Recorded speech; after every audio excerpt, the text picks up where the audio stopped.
ॐ भूर्भुवस्वः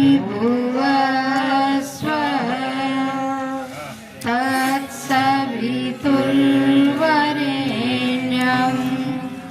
भर्गो देवस्य धीमहि धियो यो न प्रचोदयात्। ओम शांति शांति शांति। देखिए, आज प्रत्येक गृहस्थी से, प्रत्येक माता पिता से यही सुनने को मिलता है कि बच्चे हमारी बातें नहीं मानते, बच्चे हमारे हाथ से निकल गए हैं। ऐसा किस लिए हमें कहना पड़ रहा है? हमने इस समस्या के मूल में जाने की कोशिश नहीं की।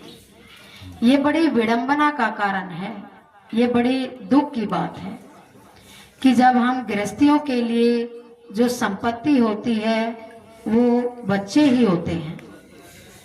बैंक बैलेंस हम लोग कितना भी अपना भर लें, लेकिन अगर हमारे बच्चे हमारी बातें नहीं सुनते, हमारे बच्चे अगर संस्कारित नहीं हैं, तो वो बैंक बैलेंस हमारा काम आने वाला नहीं है।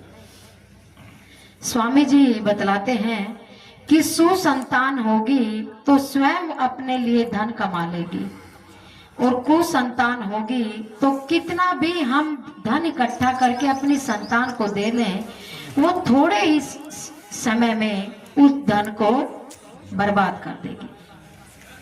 तो बच्चों के लिए जो विशेष हमारी संपत्ति है वो संस्कारों की संपत्ति है। और ये संस्कारों की संपत्ति हमें मिलती कहाँ से है? अच्छे लोगों की संगत से, अच्छे विद्वानों के प्रवचन से।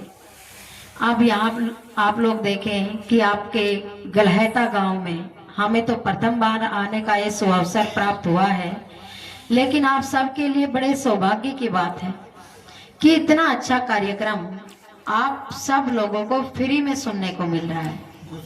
या किसी का कोई टिकट भी यहाँ पर कटा है? नहीं, एक पैसा भी हमें नहीं देना पड़ता। लेकिन दुर्भाग्य की बात है कि हम यहाँ फ्री के कार्यक्रम में भी अच्छे विद्वानों की अच्छी बातों को नहीं सुनते। ये बड़े दुख की बात है। और विशेषकर हमें अपने बच्चों को, अपनी मातृशक्ति को, माताओं को, बहनों को, बेटियों को साथ में लेके आना चाहिए। ये कार्यक्रम विशेषकर बच्चों के लिए, युवाओं के लिए रखे जाते हैं। जो आप लोग यहाँ पर ज्यादातर 60 से ऊपर आयु के बैठे हुए हैं, आप लोगों को तो इतना धर्म कर्म की आवश्यकता नहीं है, इतना सीखने की आवश्यकता नहीं है।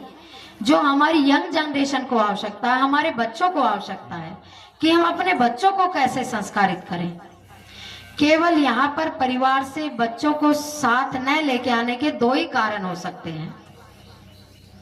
पहला कारण, या तो बच्चे आपकी बात नहीं सुनते, और दूसरा कारण, या आपके बच्चे हैं ही नहीं। केवल दो ही बातें हो सकती हैं, और तीसरी बात नहीं हो सकती।